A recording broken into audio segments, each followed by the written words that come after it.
Assalamualaikum warahmatullahi wabarakatuh. Ketemu lagi dengan Gus Betik dalam kajian-kajian seperti biasanya. Tapi kajian kali ini itu agak lain dari yang lain karena mendadak gitu loh, mendadak. Ini di request oleh Mas Hamidun. Nih. Mas Hamidun ini dari Kalimantan Timur, Kalimantan Samarinda. Kami baru sekali ketemu dan beliaunya pakarnya teks-teks Judaism gitu ya, tentang bahasa-bahasa Ibrani, Aramaik gitu. Dia membuat sebuah video yang videonya sekarang lagi sering dikomentari gitu ya.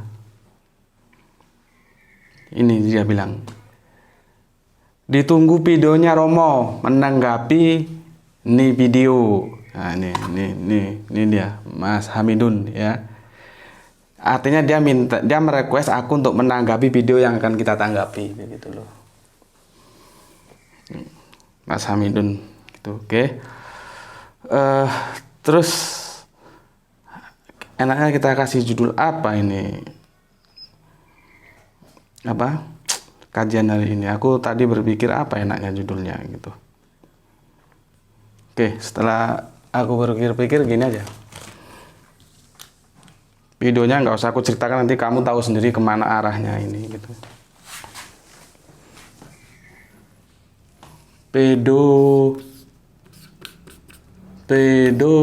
Aku nggak tahu tulisannya benar atau salah. Kalau salah benarkan. Pedofilia akidah ya. Jadi aku akan menjelaskan tentang ini pedofilia akidah ini. Pertama begini, kalau dilihat video itu di sebentar. Kita lihat video itu di peci anak laki-laki itu yang lagi baca apa itu, puisi atau apalah gitu. Itu ada lambang organisasi tertentu. Organisasinya apa lihat sendiri gitu ya. Jadi di sini gitu. Nah gini kan, laki belah kanan. Jadinya karena gini, video itu kan sama dengan gambar, cuman video itu gambar bergerak. Gambar itu sejuta makna, artinya orang bisa menerjemahkan lain-lain gitu loh, menjadi liar. Apakah konten dari video itu direstui oleh organisasi yang ada di dalam peci itu? Gitu loh. Seharusnya organisasi itu memberikan klarifikasi. Apakah organisasi itu ya merestui tentang konten dari video yang sedang diunggah itu? Gitu loh. Karena aku punya satu kawan, aku berkawan dengan seseorang yang juga aktif di organisasi itu gitu. Ini rumahku di Batu, kalau ke rumah dia itu kalau nggak macet, nggak ada halangan apa-apa sekitar ya setengah jam lah sampai di Singosari sana. Dia seorang Gus gitu. Ya memang Gus. Kalau aku kan Gus-Gusan gitu, Gus Betik. Dia anaknya seorang kiai, punya pondok, dan seingatku, setauku, terus nanti dikoreksi, dia mondoknya itu alumni Madinah kalau nggak salah gitu. Jadi gondrong-gondrong gini juga temannya bukan sembarang orang gitu loh. Supaya kamu tahu gitu. Orang itu dilihat dari dengan siapa dia berteman gitu loh. Dia mengklaim dirinya ada pada kelompok yang garis lurus gitu loh. Kalau aku berkawan dengan dia dan selama ini aku membaca paradigma berpikirnya, tentu dia tidak setuju dengan video itu gitu. Makanya menurutku perlulah organisasi yang namanya ditulis di page-nya itu memberikan klarifikasi gitu. Apakah setuju dengan konten yang ada dalam video itu gitu. Oke. Begitu Mas Hamidun konfirmasi ke aku gitu lewat Facebook, dan dia minta untuk membuat tanggapannya gitu. Romo, tolong buat tanggapannya untuk video ini gitu. Memang di Facebook itu ada yang manggil Romo, ada yang manggil Gus, itu bahasa apa? nama di dunia mayanya begitu. Dan Romo itu tidak harus pastor Katolik ya. Kalian kalau ada orang dipanggil Romo itu dikirain pastor Katolik, enggak. Romo itu bahasa Jawa yang diambil oleh saudara-saudara kita Katolik menjadi nama katakanlah pemandu iman mereka yang disebut Romo itu gitu. Sebenarnya Romo itu bahasa Jawa. Jadi siapapun bisa pakai. Romo itu apa? Bapak gitu loh. Seperti ada lagu yang diciptakan Titiek Puspa dulu tahun berapa? 70-an, Da Romo ono maling itu tahun 70 atau 80 itu. Itu bapak gitu. Cuman kan image sudah berubah. Seolah-olah kalau dipanggil Romo itu pasti pastor, pasti Katolik. Enggak begitu. Ya memang kita harus akui Katolik itu lebih piawi dalam bermain kolaborasi terhadap budaya daripada Protestan itu loh. Oke. Jadi kalau dia panggil aku Romo bukan berarti aku Katolik, aku Islam gitu loh. Kadang-kadang Romo, kadang-kadang Gus, ya terserah lah suka-suka mereka. Orang manggil nggak bayar aja kok. Oke, gini. Dari video itu yang pertama kali aku terkejut itu adalah aku lihat itu yang membaca itu anak-anak. Anak-anak. Ya. Makanya aku kasih judul ini pedofilia akidah. Nih. Pedofilia itu kan biasanya kejahatan seks yang dilakukan kepada anak-anak.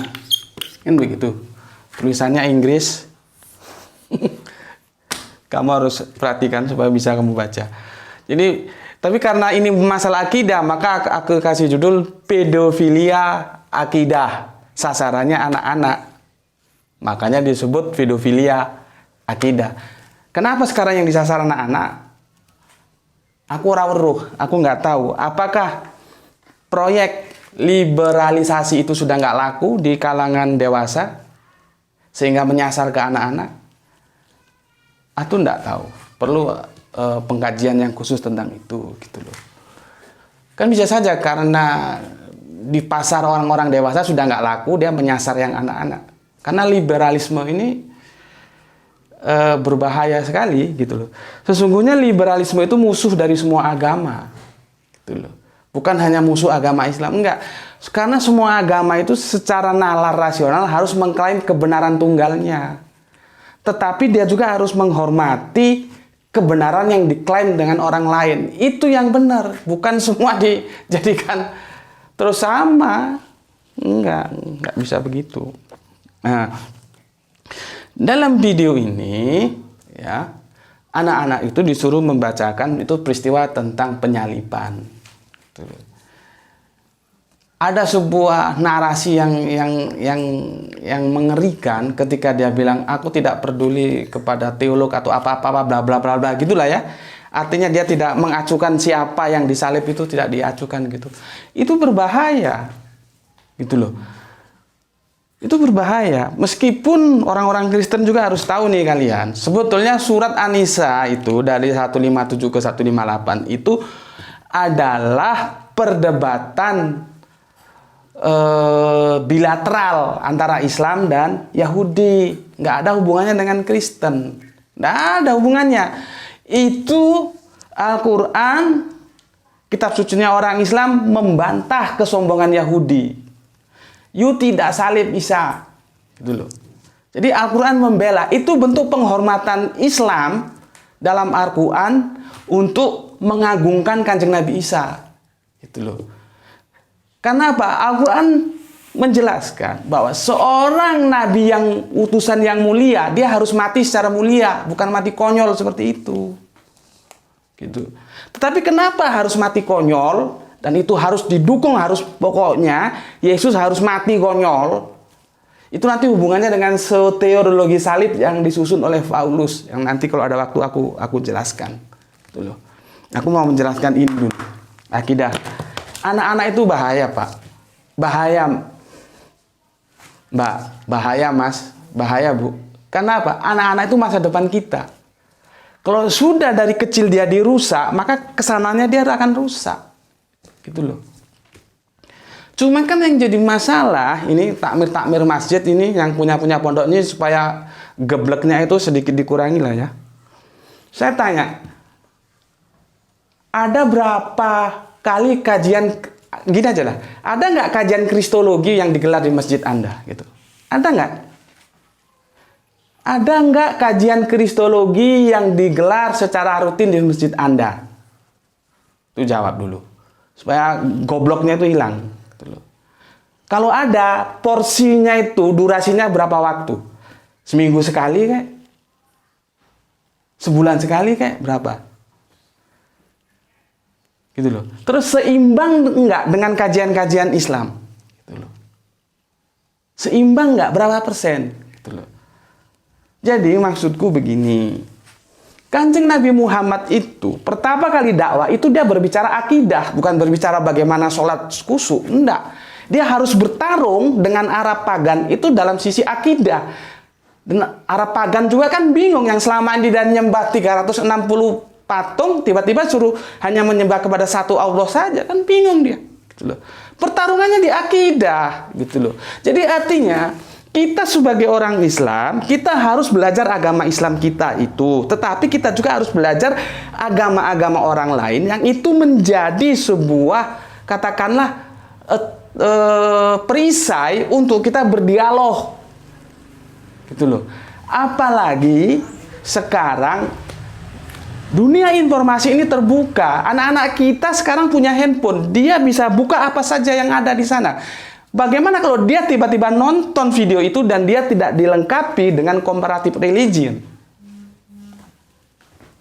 Anda bisa bayangkan, gitu loh. Jadi silahkan.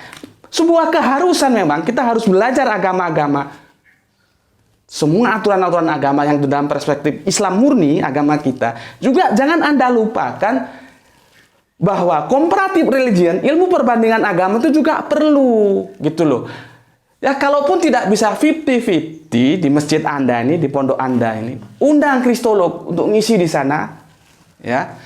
Minimal ya kalau bisa 50% bagus. Kalau nggak bisa ya sudahlah 60% 40%. 60%-nya ilmu keislaman, 40%-nya itu ilmu tentang comparative religion, perbandingan agama, kristologi ini, gitu loh. Dan Kanjeng Nabi kan sudah mencontohkan bagaimana dia kedatangan kafir Najran. Itu debatnya dengan apa? Dengan kristologi. Gitu loh, bukan dengan yang lain. Jadi paradigma pendidikan, baik itu kajian-kajian rutin di pondok ataupun yang digelar di masjid, itu harus dirubah. Jangan melulu kajian-kajian Islam toh. Islam itu ya penting, tapi ada juga kristologi yang lebih penting. Karena apa? Kalau menghadapi suasana seperti ini, generasi-generasi kita siap. Gitu loh. Bukan hanya siap secara moral, pokoknya Islam benar, bukan. Secara intelektual dia siap untuk menghadapi, gitu loh. Seharusnya begitu, gitu loh. Cuman kan gebleknya itu nggak hilang-hilang. Kalau dikasih tahu itu sulit, gitu loh. Di sini perlunya ilmu perbandingan agama atau comparative religion, gitu loh. Kenapa? Seperti yang aku pernah jelaskan, tentang semua agama tidak sama. Boleh lihat videoku di channel lain. Itu ada di channel. Karena aku juga ngisi di channelnya. Anda cari Ayah Sophia Indonesia, di sana tentang semua agama tidak sama. Itu buku yang aku komentar ini bukunya. Nih bukunya, nih, ya. Ini ditulis oleh seorang dosen dari universitas terkenal di Kota Malang. Nih bukunya, ya. Dan buku ini, lihat. Nih ini ya, aku bacakan ya. Kepada Dikti melalui DP2M selaku pihak yang telah mendanai penelitian ini, kami mengucapkan banyak terima kasih. Nih, Malang, Juni 2009. Ini Dikti yang biayai nih. Ini Dikti yang biayai. Tuh. Ini di mahasiswanya, dosennya sudah begitu. Mahasiswanya gimana? Ini sekarang masih SD, SMP udah digarap. Gitu loh. Aku nggak akan bacakan ini. Kesimpulannya aja, lihat ini kesimpulan. Kesimpulannya ya. Kesimpulannya banyak ini ya. Aku baca yang terakhir aja. Buku ini dapat mengingatkan pada pembaca untuk tidak terjebak pada perbedaan tampilan luar yang terdapat dalam berbagai simbol keagamaan. Alih-alih terperangkap dalam perbedaan keragaman struktur luar dari berbagai simbol keagamaan. Melalui buku ini, umat beragama justru didorong untuk lebih mengutamakan persamaan-persamaan ajaran yang terdapat di balik perbedaan tersebut. Persamaan-persamaan ajaran tersebut itulah yang sebenarnya merupakan substansi atau hakikat dari agama. Bahaya nggak? Dia bilang, persamaan-persamaan ajaran tersebut itulah yang sebenarnya merupakan substansi atau hakikat dari agama. Coba. Kacau nggak? Padahal, nanti lihat videoku bisa klik di Ayasofya tadi ya. Ayasofya Indonesia, nanti pilih semua agama tidak sama. Gus Beti gitu. Pilih tarik di sana jawabnya. Ya.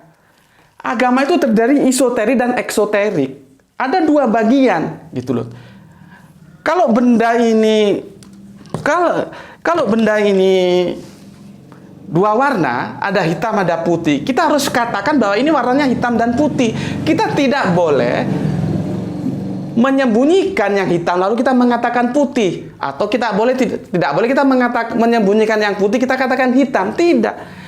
Ya kita katakan tidak ada hitam ada putih. Agama juga begitu, ada persamaan dan ada perbedaan. Kalau ini persamaannya doang yang dia buka tentang amal solehnya saja, gitu loh. Sementara dalam Islam tidak begitu, Pak. Ada syariat, ya, ada hakikat juga. Tetapi kita harus tahu bagaimana sih sebuah keselamatan dalam Islam itu. Nih, benar.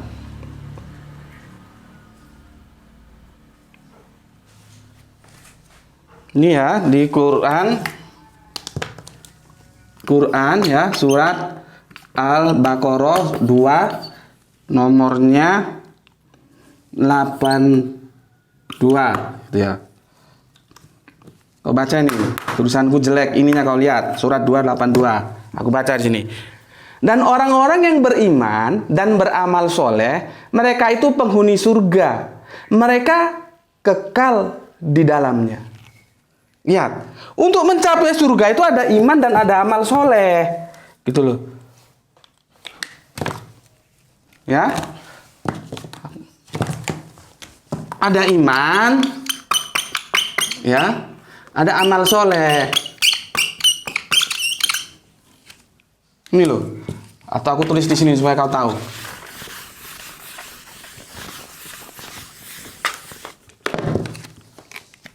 Ada iman, ada amal soleh. Ya, surga itu nggak bisa kamu raih hanya kamu beriman tok, nggak bisa. Kamu juga nggak bisa meraih surga itu dengan amal soleh tok, nggak bisa, nggak bisa. Surga itu harus kamu raih dengan iman dan amal soleh. Ini, iman dan amal soleh. Sementara buku pluralisme ini, ya, dia hanya berbicara tentang amal soleh. Ini kan humanis ini. Semua agama sama memang. Mana ada agama suruh kita jadi koruptor? Makanya kalau ada orang ngaku beragama tapi dia jadi koruptor itu juga otaknya nggak tahu taruh mana itu. Suruh belajar dia agama supaya hidupnya benar. Itu loh. Jadi nggak benar. Ini proyek-proyek pedofilia akidah ini harus kita hadapi. Gitu loh. Karena apa?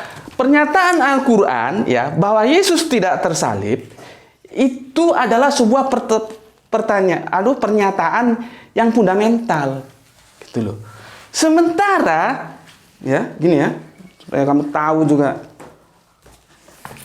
Nih, Al-Quran ini bilang Yesus itu tidak tersalib, gitu loh. Ini Bible di dalamnya ada perjanjian lama, perjanjian baru itu Injil. Di dalamnya mengatakan Yesus tersalib. Aku baca Islamnya dulu. Islam, ya. Kalau kamu Islam, kamu itu ibarat ikan. Al-Quran ini ibarat air. Sekarang otakmu pakai. Bisa nggak orang hidup Bisa nggak orang Islam hidup tanpa Al-Quran? Bisa nggak ikan hidup tanpa air? Bisa nggak? Kalau kamu Islam, terus kamu membantah informasi dari Al-Quran, Islammu kemana? Karena Al-Quran itu mengatakan Yesus itu tidak tersalib. Terus kamu mentahkan itu urusan teologi yang aku tidak mau gini-gini, bla bla bla, bukan sesuatu yang tidak penting. Itu hal yang penting. Gitu loh. Seharusnya yang benar itu lewat sebuah kajian, ya. Belajar sebagai orang Islam, belajar Al-Quran supaya ngerti, gitu loh. Supaya ngerti. Cuman masalahnya kita itu kalau ngaji itu hanya nguber pahala. Itu gobloknya itu di situ. Padahal pahala itu nggak usah diuber, nanti otomatis datang. Kalau kamu baca Al-Quran tuh niati dengan belajar satu hari itu satu halaman, nggak usah banyak-banyak.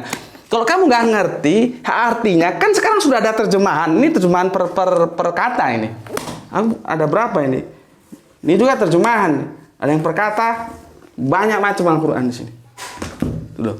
Kamu pelajari. Kalau kamu belajar Al-Quran, kamu akan dapat pahala. Tapi kalau kamu belajar hanya berpahala, kamu nggak dapat ilmu. Ya, tak ulangi ya. Kalau kamu membaca Al-Quran dengan tujuan belajar untuk mendapatkan pengetahuan, maka kamu dapat dua.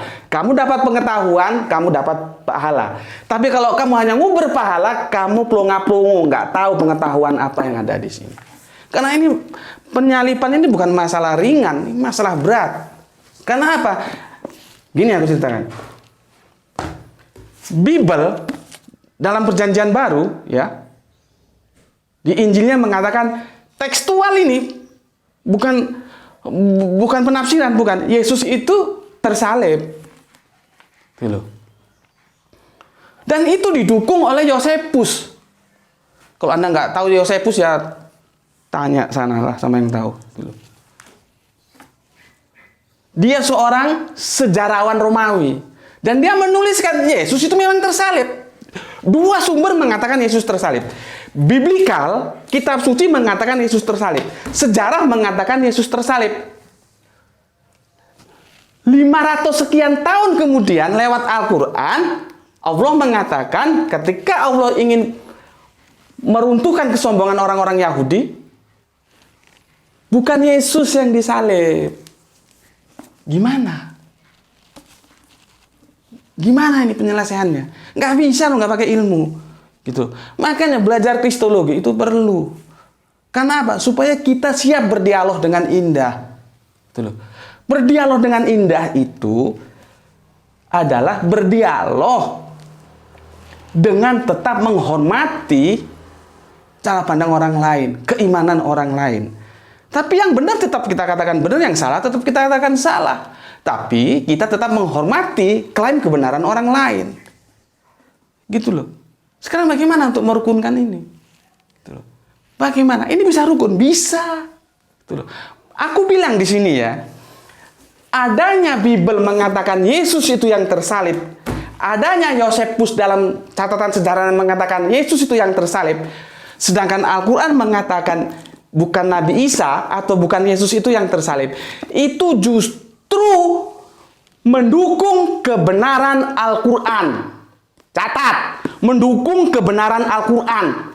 Kalau di sini yang dikatakan bukan Yesus yang tersalib, kalau Yosefus pun mengatakan bukan Yesus yang tersalib, berarti Al-Quran salah. Kalau Al-Quran salah, jangankan sekalian, aku istirahat jadi orang Islam, pensiun. Ngapain kitab sucinya salah? Kok masih dipegang? Ngapain? Ngapain jadi orang Islam kalau kitab sucinya salah? Makanya kalau ini salah, aku pensiun jadi orang Islam. Itu loh. Aku sangat tertarik apabila dalam sebuah seminar resmi untuk membicarakan ini dan kita bicarakan secara akademik gitu loh. Kalau di sini aku tidak akan bicarakan karena aku ngomong di depan 10 orang sama 500 orang sama aja capeknya. Aku ingin kumpulkan, nanti aku jelaskan. Kenapa dua yang berbeda ini justru mendukung kebenaran. Ini ya, ini kan Injil-Injil ini mengatakan Yesus tersalib ini. Ditambah sejarawan Yosefus. Justru Al-Quran mengatakan tidak tersalib.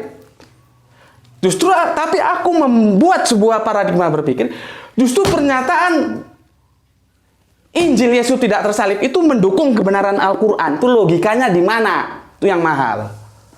Itu bisa ditempuh kalau kita belajar. Baca Al-Quran itu ya, nggak usah banyak-banyak. Ini aja. Dibaca artinya apa. Gitu. Kamu dapat pahala, dapat ilmu. Cuman kalau kamu mau berpahala, kon goblok kon, nggak oleh apa-apa kon. Nggak bisa jawab seperti ini. Makanya ngaji itu perlu. Kalau ada seperti ini, anak-anak kita gimana nanti? Itu loh. Makanya takmir masjid, pondok-pondok pesantren, datangkan kristal-kristal. Jangan, nggak harus aku, sang lain terserah sana. Aku juga nggak pingin kamu undang kok. Gitu loh. Maksudku siapa? Kristolog yang kiranya bisa ada waktu undang ngisi ke masjidmu, ke pesantrenmu. Karena apa? Sekarang anak kita itu, aku ulangi lagi, anak kita mana handphonenya? Ini anak-anak kita punya ini, dia bisa akses semuanya sekarang. Informasi terbuka.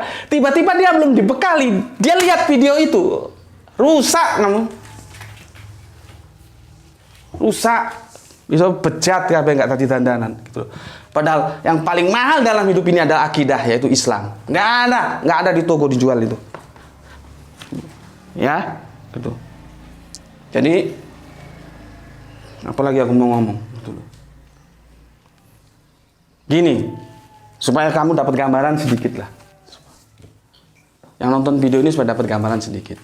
Contohnya begini, ada 2 hadis, ya. Satu hadis mengatakan Kanjeng Nabi itu kalau pipis berdiri. Satu hadis mengatakan Kanjeng Nabi kalau pipis itu jongkok. Jongkok dan berdiri itu jelas diametral, gitu loh. Padahal kebenaran itu harus tunggal. Lalu bagaimana teknik berpikir bahwa dua-duanya ini benar tuh gimana? Itu loh. Kalau Anda yang pakar mustalah hadis ngertilah yang aku maksud. Itu loh. Itu benar semua. Yang satu ngomong sahabat, yang satu ngomong ibunda Aisyah yang bilang. Gitu loh. Nggak mungkin mereka berbohong. Gitu loh. Begitu juga kalau Al-Quran bilang tidak tersalib, ya. Dan Injil bilang tersalib. Bagaimana caranya kok ini bisa ketemu bahwa memang harus dikatakan begitu. Jadi apa yang dikatakan Injil Yesus tidak tersalib itu mendukung kebenaran Al-Quran. Bagaimana yang diametralnya ternyata mendukung. Kan perlu kajian-kajian yang cermat. Terus kenapa sih kok, kan gini ya, kenapa sih orang Kristen itu kok begitu mempertahankan bahwa Yesus harus mati konyol tersalib? Padahal kalau Anda baca di surat An-Nisa 157-158, itu perdebatan bilateral antara Islam dan Yahudi. Nggak ada urusan dengan Kristen. Tiba-tiba Kristen nyelonong, nggak terima. Kan menarik juga. Seseorang yang dia agungkan, Yesus itu dia agungkan, tapi harus dipaksa mati konyol. Itu kenapa? Kan diametral juga itu. Kalau Islam kan tidak. Islam menyanjung Yesus, dan Islam menghormati Yesus, Islam menghargai Yesus. Yesus itu adalah utusan yang mulia, maka dia harus mati secara mulia. Sudah jelas disebutkan bahwa kesejahteraan atas aku ketika aku dilahirkan, ketika aku dimatikan, dan ketika aku dibangkitkan. Sejahtera, tidak konyol gitu loh. Tapi kenapa kok Kristen tuh membela mati-matian? Itu tidak lain dan bukan karena Kristen terlanjur disuntik oleh dogmanya Paulus tentang soteriologi salib. Soteriologi sebuah karya keselamatan di mana Adam dan Hawa punya dosa waris. Dosa waris itu harus ditebus lewat penyaliban Yesus. Itu masalahnya. Seandainya mereka tidak menerima dogma dari Paulus tentang soteriologi salib, tidak ada masalah, mereka nggak ngotot gitu loh. Mereka ngotot karena itu, cuman kan kacau kerangka berpikirnya. Bagaimana seorang yang harus dimuliakan tapi harus dibikin mati konyol gitu loh. Itu gimana? Nah, bacakan di sini. Kalau kamu ngikuti di Facebookku jelas sudah aku tulis. Ya. Semoga nggak lemot aja ini. Beberapa hari lemot. Bismillahirrahmanirrahim. Alhamdulillah nggak lemot. Kurang satu lagi. Ayo sayang. Duh. Nah, nih. Ini suratnya ini. Ini suratnya, supaya kamu tahu.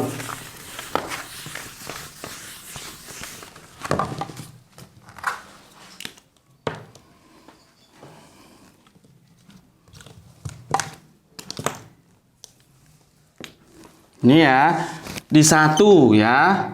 Nanti buka kitabmu, Korintus ya, 15 14 ya. 1 Korintus 15 ayat 14. Surat Korintus yang ke-15 ayat 14. Aku baca. Tetapi andai kata Kristus tidak dibangkitkan, maka sia-sialah pemberitaan kami dan sia-sialah juga kepercayaanmu. Lihat itu. Supaya Yesus bisa dibangkitkan gimana? Ya mati dulu. Kalau orang nggak mati dulu bangun itu bukan bangkit, itu terjaga dari tidur. Supaya mati bagaimana? Ya disalib dulu. Itu yang menjadikan salib itu harga mati bagi teman-teman Kristen. Supaya kalian yang Islam-Islam ini juga ngerti. Jadi bisa memaklumi kalau teman-teman Kristen ngotot Yesus harus mati konyol gitu loh. Sekarang ini 1 Korintus 15:17 ya. Dan jika Kristus tidak dibangkitkan, maka sia-sialah kepercayaan kamu dan kamu masih hidup dalam dosamu. Lihat itu. Kenapa? Dosa waris tadi itu yang menebus Yesus. Nah, kalau Yesus belum dibangkitkan, artinya dia belum mati, artinya dia belum disalib. Bagaimana dosa bisa tertebus? Jadi, gini. Pluralisme itu musuh dari semua agama. Ada seorang kawan nulis waktu itu dia master atau doktor ya, Stepri Lumintang, dosen Institut Injili di Batu sini. Tapi kabar aku lama cari dia, kabar terakhir katanya dia sekarang pindah ke Jakarta. Dulu dosen, kalau nggak salah sempat jadi rektor gitu. Dia menulis bukunya bagus itu, Teologi Abu-Abu kalau nggak salah judulnya. Teologi Abu-Abu yang menyatakan bahwa pluralisme itu teologi abu-abu dan itu musuh semua agama gitu loh. Musuh semua agama itu, bukan hanya Islam tok. Gitu loh. Makanya anak-anak kalian itu jaga akidahnya, hati-hati. Nanti kalau sudah murtad, nangis-nangis kau. Aku ini di Arimatea berkali-kali ngurusi orang murtad gitu loh. Nangis-nangis sampai kepalamu taruh ke bawah juga sudah terlanjur murtad, mau apa kau gitu. Jaga akidahnya gitu. Pluralisme itu musuh semua agama. Yang benar itu apa? Toleransi. Toleransi itu bukan menyamakan, menghormati. Gitu loh. Kenapa harus dihormati? Karena tidak sama. Kalau sudah sama, tidak perlu toleransi. Aku ini orang teknik, ya. Aku ini orang teknik. Misalkan kita memproduk sebuah kacamata, ya. Ini ketebalannya katakanlah 0,1 mili, ya. Itu toleransinya itu mesti ada. Berapa? Misalkan 0,1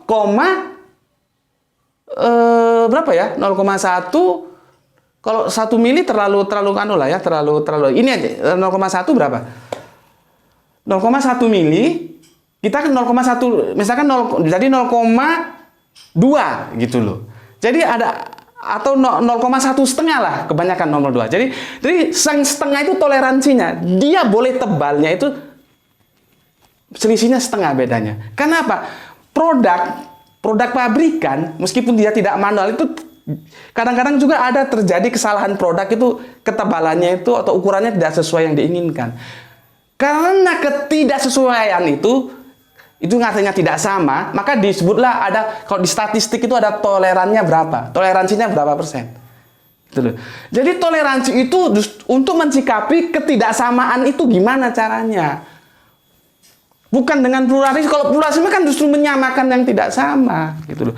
Toleransi itu adalah Anda mengklaim diri Anda sebagai kebenaran yang absolut. Kalau Anda Islam, Anda mengklaim kebenaran diri Anda. Kalau Anda Kristen menjadi kebenaran yang absolut. Anda mengklaim kebenaran diri Anda kalau Anda Yahudi sebagai kebenaran yang absolut. Tetapi jangan lupa tetap menghormati klaim orang lain. Dihormati saja, bukan berarti diterima sebagai kebenaran. Anda harus hormati orang lain, gitu loh. Aku ini punya banyak, berapa Injilku di sini?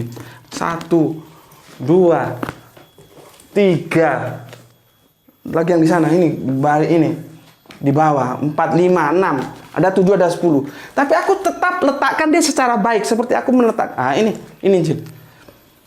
Aku tetap meletakkan dia seperti mana aku meletakkan Al-Quran. Kenapa? Aku nggak mau melukai hati saudara-saudaraku yang Kristen, gitu loh. Kalau hatimu tidak mau dilukai, jangan melukai orang lain, gitu loh.